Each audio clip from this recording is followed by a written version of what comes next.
Thank you, Vijay. It's now 6 minutes past 5, and this is a week of history in motion, a set of rituals that adapt through the generations, but which resemble some of the customs of centuries past. And today, much of our PM programme is coming to you from a city of history, York, a city that held out in favour of the Royalists in the English Civil War, a city that, of course, was central in the Wars of the Roses in the 15th century, when royal succession was a messier business than it is today. Yes, there is history all around York, medieval, Roman, and it keeps modern tourists coming to one of the great cities of the north of England. Now, this week, of course, is seeing commemoration events around the UK. We've been hearing from Scotland and Northern Ireland, but not so much from the regions of England. So we've come to York to get a sense of the sentiments of the nation in this week of official mourning, away from the centres where the main national events are occurring. But, of course, we know all eyes are on London at the moment, which has become the heart of the commemoration. The Queen's coffin now lying in state in Westminster Hall in London. The public getting a chance, as they did in their thousands in Edinburgh, to pay their respects. And it's been a moving day with some images that'll not be forgotten. So let us start in London. Carolyn Quinn is in Westminster Hall, where the Queen is lying in state, and we'll be hearing from her shortly.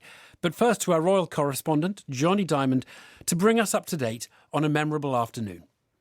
Evan, good afternoon from just outside Buckingham Palace. The crowds that waited so patiently and so quietly for hours here this morning have gone. On top of the palace, the royal standard has been replaced with the Union flag at half-mast, which means the King has left. Some of the weight of this day has lifted from ceremonial London. All morning here, the skies were grey and heavy. But just before the ceremony started, sunshine.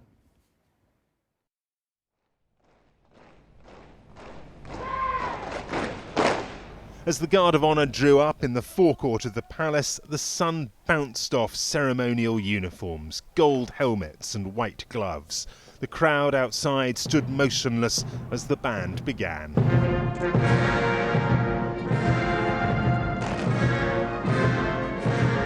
Out of the palace they marched, feet moving in time to muffled drums draped in black. Behind the band, the gun carriage rolled, carrying the coffin, draped in the royal standard, and on top of it, the imperial state crown, its jewels glinting hard blue and white.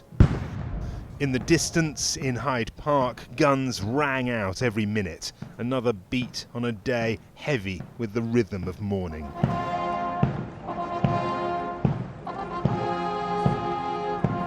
Behind the coffin walked the King in ceremonial Field Marshal's uniform. Next to him, the Princess Royal, the Duke of York, the Earl of Wessex. Princes and a princess, yes, but children in mourning too.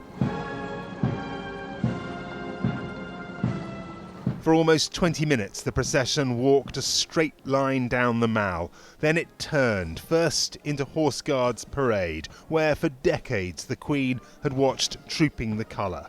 Long shadows marched in step with the procession. The sound of Big Ben overtook the minute guns, tolling away in the Elizabeth Tower. Until now, the crowds who'd waited so long, so silently, had been bystanders. But now they reclaimed this day as theirs, applauding the Queen as she passed the cenotaph where so many times she had saluted the service given by those in war. Then outside the Palace of Westminster, the procession came to a halt. The pallbearers formed up, inched the coffin off the gun carriage, brought it to shoulder height, and walked it slowly into Westminster Hall. Bearer party, slow, march.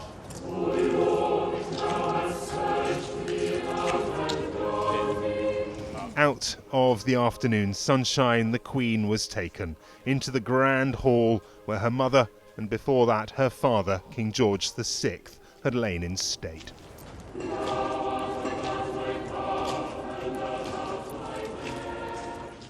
In the middle of the hall, a raised dais was covered in dark red cloth. On top of that, a plinth, the catafalque where she will rest until Monday.